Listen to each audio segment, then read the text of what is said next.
When you first bring your puppy home, it is the most adorable thing. They'll follow you just about anywhere. Everywhere you go in your home, they're right there with you. Everything you say, they'll check in with you. Over time though, puppies will get more confident and comfortable in their environment. And if you're a first-time puppy owner, there's no need to worry. This is actually a pretty good thing that your puppy's getting more confident.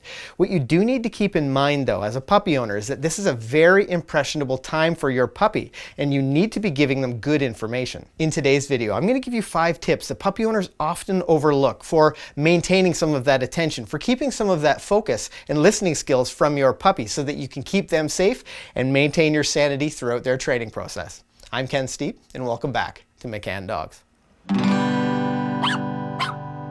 Here in our training facility, we've helped more than 100,000 dog owners who are just like you to overcome the same dog training challenges that you have. So if this is your first time on the channel, make sure you hit that subscribe button so that I can help you to have a well-behaved, four-legged family member. We often talk to puppy owners about the value of using a crate. Now, you know that a crate is a great way to keep a puppy safe when you aren't able to supervise them.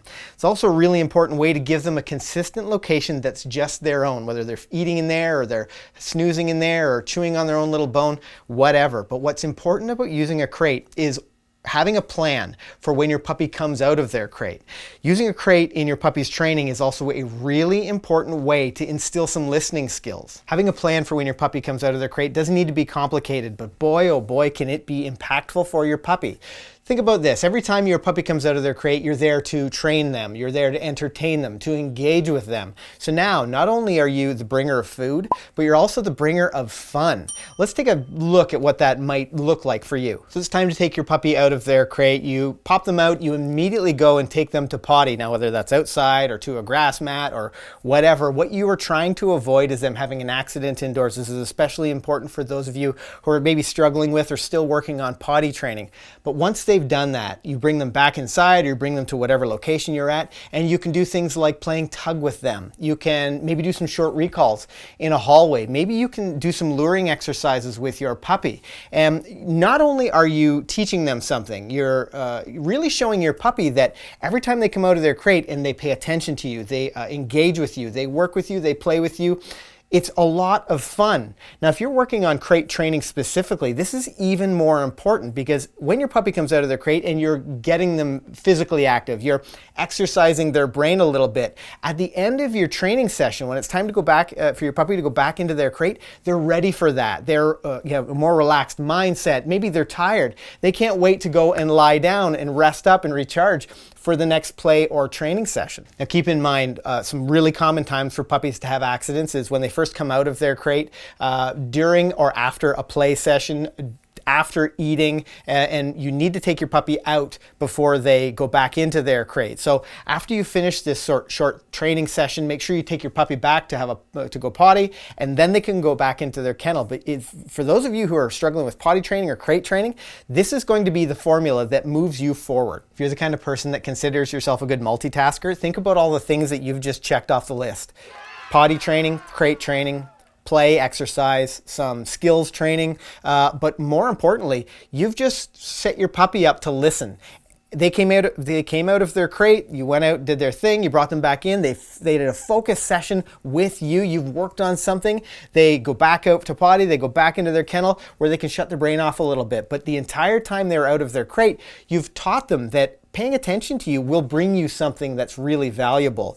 This is the first way I want you to start thinking about how you're going to take advantage of your puppy's time out of their crate and how you're going to teach them that listening is a really, really great thing. When you're a puppy owner, you need to be ready to reward your puppy all of the time. Now, we talked a little bit earlier about bringing your puppy out of their crate and keeping them focused on you and making sure that they're successful and keeping them engaged. But I also want you to be really ready for some of those moments where your puppy makes a great choice. The other thing that you can do, and we've talked about this in a previous video, I'll drop a link in the description below, where you can use some of their breakfast to start their day off with a training session. And what's so great about doing something like that is that not only does your puppy's food come from you, but but your puppy's food can now come through you if they offer a little bit of effort. And teaching your puppy those kinds of things that, putting in a little bit of work gets them something great is a really important skill or a mindset that I want you to establish for them. Now, always being ready to reward your puppy may mean that you are pulling your laundry out of the dryer and discovering that you've just laundered a pocket full of tuna treats or something gross like that. If you're a first-time puppy owner, don't feel bad. We've all been there. But what's really important is that you're ready to reward your puppy, maybe in different locations around your home. You can put little tiny piles up at a location where you can get at them quickly in your home, so that if your puppy makes a great choice, you're able to quickly reward them. The other thing I want you to keep in mind is that I know a lot of people are using kibble for treats and kibble as something to reward your puppy with. And I actually talked a little bit about that when using part of their breakfast or one of their meals. But also have a variety of treats. Maybe there's a couple of different flavors of treats that your puppy likes. Maybe it's some of last night's dinner. Maybe you cut up some cooked chicken or maybe some steak. I don't know, whatever your puppy loves. But I love pizza. But if I knew I had to have pizza every single day, I'm not going to work very hard to get it.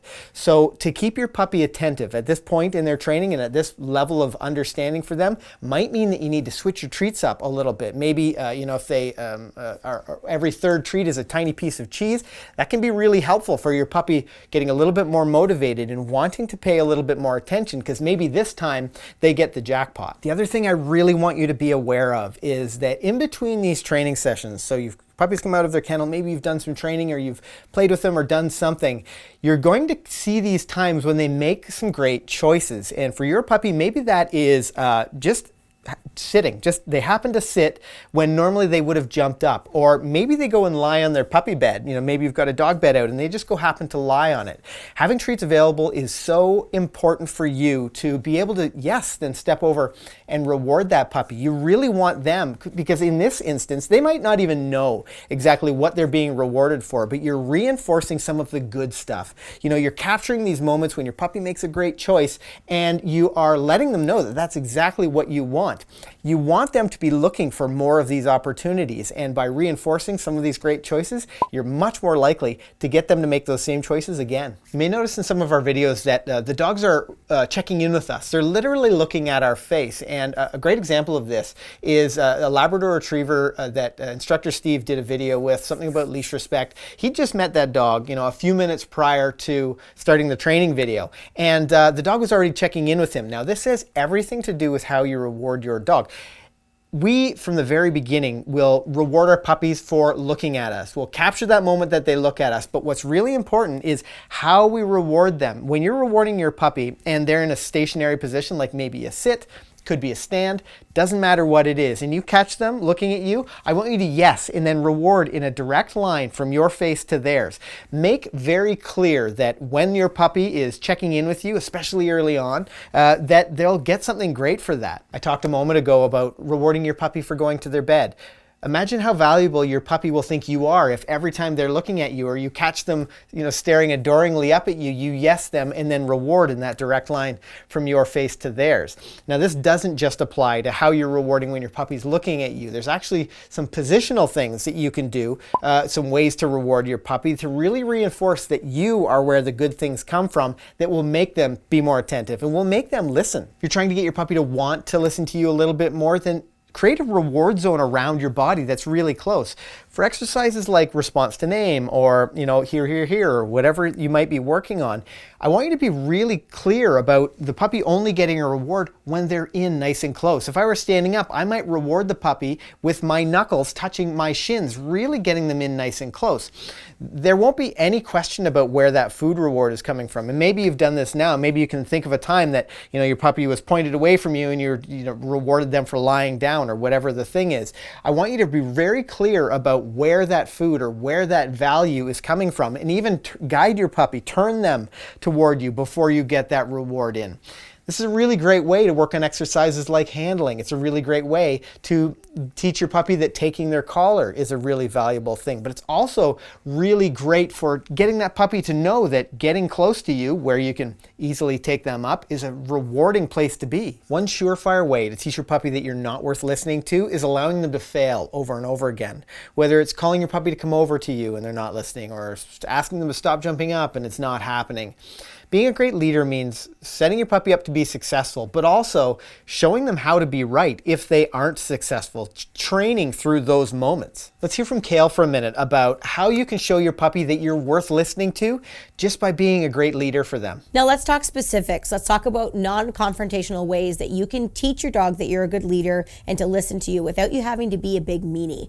So first things first is say what you mean and mean what you say. So when you ask your dog to do a behavior and they deliberately ignore you, it's really important that you follow through. And it could be something as simple as asking your dog to sit. So if you ask your dog to sit, for example, and they're too busy sniffing the floor or barking at, a distraction, all you need to do is repeat sit in the same, kind and neutral voice you did the first time, and then follow through by helping them to move into position. But often what happens is people will start to say, sit, sit, sit, and they'll get, louder and angry with each time that they ask the dog until the dog finally, gets overwhelmed and learns to listen. Well, I don't know about you, but I don't want to have to scream at my dog in order for them to listen to me. I want them to learn that if I ask them to do something, they need to follow through. So my follow through needs to be really calm and collected. So the dog's not getting worried or stressed. They basically just learn, if mom tells me something to do, I really need to listen. Sometimes you'll want your puppy to just be a puppy, and you don't want to worry about what exercise you should be working on with them or what skill you should be teaching or training. And that's really important, and it's actually an important part of the bonding process and as well as the leadership process. But there's some really common mistakes that people make during this time that teaches their puppy that they don't have to listen. As an invested puppy owner and somebody who's looking to teach their puppy to listen and be attentive and be motivated, I want you to think about your puppy being in one of three modes at any given time. They're either training, they're being entertained, or they're resting in their crate. Now, any time that your puppy is out of their crate, you want to be invested in either training them or entertaining them. But that doesn't mean that your puppy can just wander around freely and sneak around the corner away from you. You're really closely paying attention to what they're doing because you really want them to learn that you are someone who's worth giving attention to and worth listening to. Anytime your puppy is out of their crate, I want you to be really attentive to them. These are the times when your puppy can make the biggest mistakes, when they can sneak away and they can have an accident in the corner of the room, or they can chew the TV remote or pick up a sock from the laundry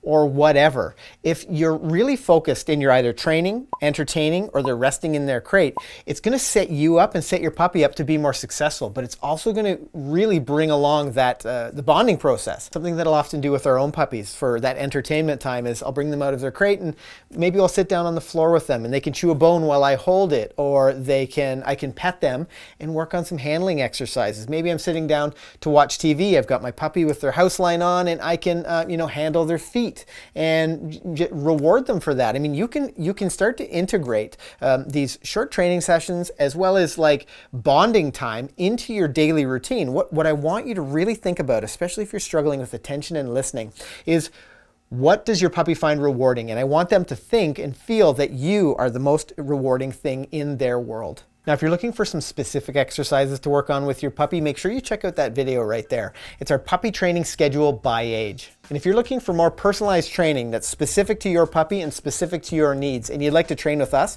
then make sure you check out our Puppy Essentials program that's listed in the description below. On that note, I'm Ken. Happy training.